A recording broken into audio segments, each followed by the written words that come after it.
your parents not staying together does not mean that they are not, good couples, or they are not good parents. It's just that what your mother can.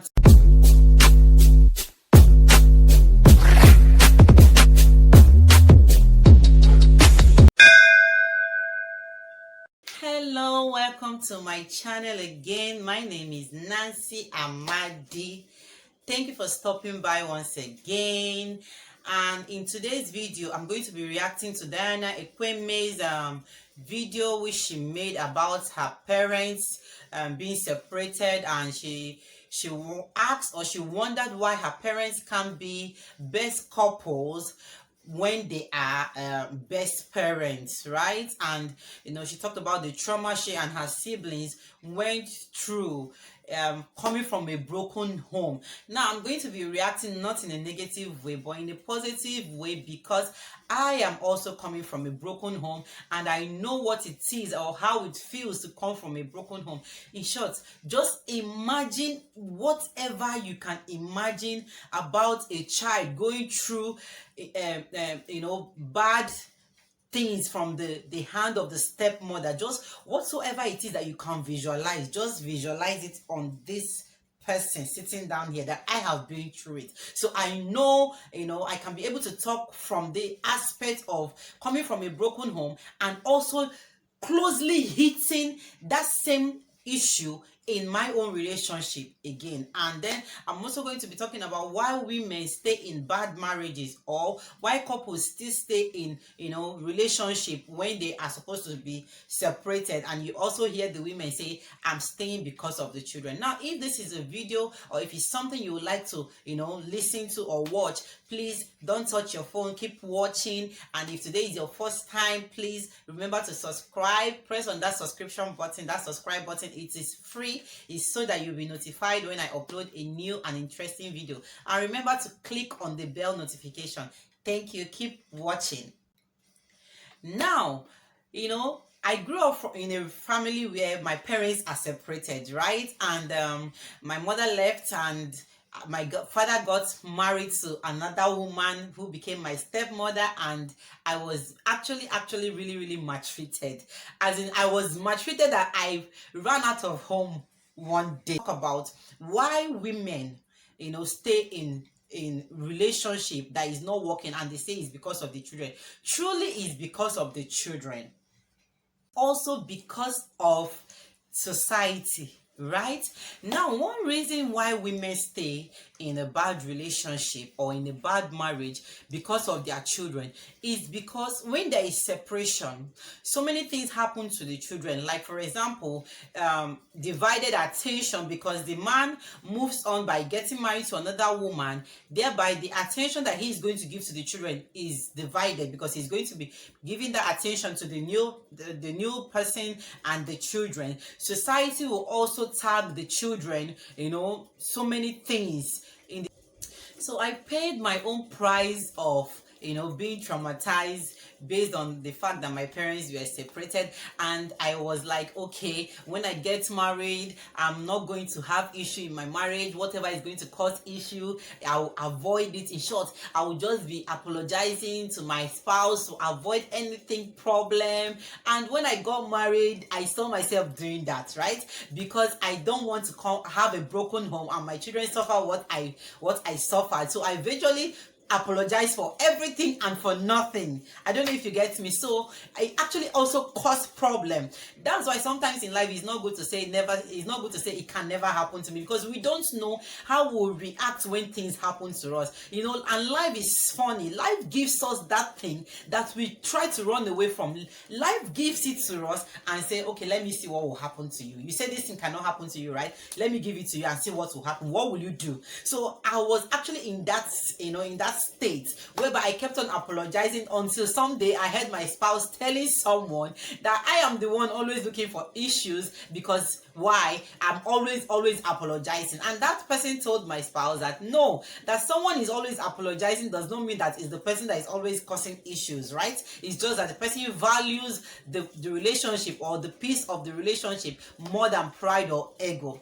Do you get? I actually was just doing that. This was one of the things that the trauma my parents the trauma my parents put me through made me to, have that I have to apologize for everything, just to make sure that my home does not, break, or my marriage does not break, and to avoid my kids going through such. Now, one of the reasons why women stay in a broken marriage, or why parents stay in a broken marriage, is that when there is a divorce, the children actually suffers, in the sense that inheritance, is not going to be the way it's going to be, because the man is now going to share the inheritance between the previous married children and the recent married children. That's if he is married. And then, peer groups are going to stigmatize the children, say evil things or bad things to the children. Even adults are going to say things to the children, including family members. They're going to say stuff like, please, your mother left you and you are not even happy that we are training you. So many things that you can imagine that people will say. People will actually say that to those children. Another one is also that when it's time for a child to get married, especially the female child, people will start also stigmatizing that, who knows if this one is going to leave the marriage since her mother left the marriage. Look well, are you sure you want to get married to this person? Her mother left, are you sure she's not going to leave also? Are you sure this one is going to make a good wife? Now they want to tag her that she will not make a good wife or a good marriage because her parents were separated. Do you get? Now, another reason why you see some mothers also stay is because when the man remarries, and let's assume that the woman does not go with the children, when the man remarries and the stepmother comes in, the children are going to be maltreated. Majority, more percentage of children will get maltreated by the stepmom. So most times you see mothers are scared of this. They don't want to actually live. They want to live and have another life of their own, but because of their children, they want to stay back, right, so that they don't get maltreated by their stepmom, thereby putting them in another traumatic or more traumatic state.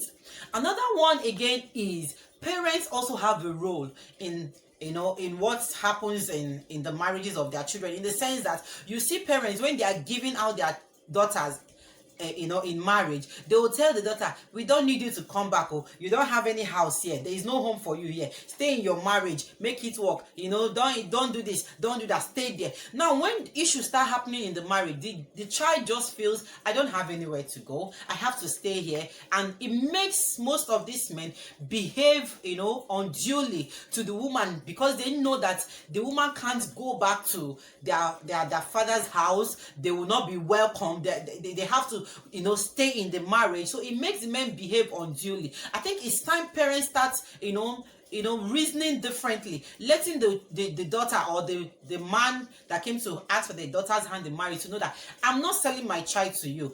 It's only for marriage. Your home is still here. You still have a house or a place in here, or in this house or in this family, right? We are not selling you. So that one is going to also go a long way. And again, parents should also know that it's better to have a divorced child who is alive and in your house, or even if he's not in your house, but that your divorced child is alive, than to have a dead child who died because of marriage. Do you understand me? Now, when the child dies in marriage, what do you gain? The marriage did not work. The child died because of the marriage. So it's better your child is alive, you are seeing your child, and you're okay with that, than to have a dead child who stayed in a marriage that maybe killed her out of either violence or out of frustration or BP or whatsoever. Because there are so many women that have died in violence, and their husbands could call the families and say, my wife died while sleeping. Yes, I've seen a situation where such happened. Okay, now religion also plays another role. You hear religion saying, madam, stay in your house, make your home work. The Bible say a virtuous woman or a wise woman builds her home, and the foolish one destroys it. The Bible said a wise man also built his home on the rock. So the Bible did not only specify that it's only a woman that builds a home. The Bible says a woman builds, a man builds. No single person can build a house or a home. No single person. And no woman will want to build, a home whereby she's building a home or she's building the marriage and the man is destroying with whatever attitude or contribution or negative vibe that he's bringing. You are building a home and someone else is destroying it. So now no single person builds a home. That's why when the Bible mentioned a wise woman build a home, the Bible also mentioned a wise man also built his own home or his house on the rock. So now religion will keep saying, okay, you have to be a wise woman, you have to be a wise man, you have to be a virtuous woman, thereby making it seem as if the woman is not submissive or the woman is the issue or the reason why the marriage is not working. In this part of our society, when marriages have issues, nobody actually look at the man's side. Most people just tag the woman. You are not being submissive. Are you sure you did not do this? Are you sure you did not push the man? Are you sure you are doing this? Are you sure they are doing that? So this actually give the men more reason to be whatever they want to be, because they know that society or religion or whatsoever will always want to drag the woman down. That's why it's also good for women to have something to do or something doing. I know that our women, we are really trying in this part of our world, right? Now, if a woman does not have something doing, she will be scared. When I leave, how do I start up my life without, with the children, without enough finance? And now, especially if they go to law or to court, the court or the law in this part of our society favors the men more. The law does not favor women in this part of our country or society when there is separation or divorce. You see that especially when the man is financially buoyant more than the woman, right? He's going to be able to get a good attorney, a good lawyer to stand and defend him very well. Now, if the woman is not financially buoyant, what happens? She can't get a good lawyer to defend her cause very well. Now, what's going to happen to her? The lawyer she might get, she might not even have money to sort herself very well. Now, the man getting a better lawyer, what's going to happen? You should know what's going to happen. And if the judge again becomes a man, I'm sure men always want to cover themselves. It's not like women that will always want to just put our fellow woman down.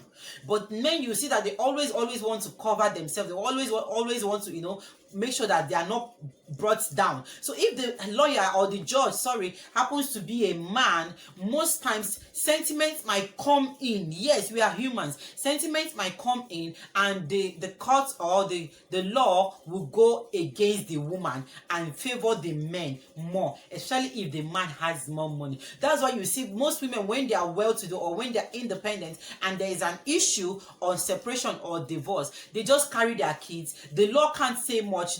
The law will just say, okay, let this be done, let this be done. But because they know that this woman can actually fend for the children or take care of herself and the children single-handedly, you see that things don't really go that bad compared to when the woman has nothing to do, right? So this and more, I'm sure some of you might also have your contributions, are more reasons or most reasons why you see mothers staying, because they don't want their children to lose inheritance. They don't want a stepmother to come and maltreat their children. They don't have financial stability to stay alone with the children and take care of the children, and they don't want so many things. Society to stigmatize them, because at the end of the day, you see men will want to run away from this woman. They will say, who knows why she left the marriage? That means she cannot be a good woman. Society, even friends and families and even the church, they will give the woman a backseat. If they are doing anything that has to do with marriage, the woman will not be called upon. So many things. Society will tag and stigmatize this woman so badly, as though there was something that she did. But if she stays in that a bad marriage, and let's say something happens and she kills the man, society will still say we should have left the marriage. Then when you leave, society will still tag you. So this thing is dicey. The issue about separation is dicey. I wish there is way that we can actually this thing can come to an end, because it got to a point where in my own relationship I was like, God, what's this? I came from a broken home. Am I going to have a broken home? How is it going to be on my children? What's going to happen? How is society going to target? What, as in, I was actually in a depressed state for some months. It's not easy coming from a broken home, being in a relationship that almost got you depressed, and you just don't know how you are going to react to things that you have not experienced. And I just don't know how things will get better. But your parents, Diana, your parents not staying together does not mean that they are not good couples, or they are not good parents. It's just that what your mother can tolerate from another man, she might not be able to tolerate it from your father. And what your father might tolerate from another woman, he might not be able to tolerate it from your mother. That's like saying that another man's food is another man's poison. Yeah, even while growing up as siblings, there are things we don't tolerate from our siblings. Do you get? There are things our siblings, we can't tolerate it, let alone a spouse that grew up from different exposure, different background, different upbringing, different ways of life, different lifestyle coming together. Is going to be difficult. Even as parents or as mothers, there are things we don't tolerate from some of our children. Yes, there are things that they do. We sure can't tolerate what they do. I don't know if you get. And because we are their parents or their guidance, we can be able to talk the way we want to talk to them and let them understand. But when it comes to relationship, you want to be careful not to talk this way or that way, so you don't hurt the other person, so you don't also put your relationship in in a state of breakage. So it's dicey. That the relationship did not work, or that a marriage did not work, does not mean that any of the spouses, they are bad people. It's just that what this person cannot tolerate from this person, and this person cannot tolerate from this person, they can actually tolerate from other people different flaws, right? And they will make a better relationship. So I don't know how other people might see it. If you you come from a broken home, or you've experienced anything that has to do with a broken home or a broken relationship, please share with us in the comment section, because this issue is so sensitive. I don't really know where to hold, or how to say that this could be the solution, not to have a broken home, because we are all humans, right? But then, like, some people are still in a bad relationship. There are reasons why they may be there, and most reasons are because of the children. The trauma the children go through is just like when they say, when two elephants fight, now the grass now they suffer am. No be so. So thank you for watching, and remember to keep safe emotionally, psychologically, physically, financially, sexually, medically, materially, and all the lees.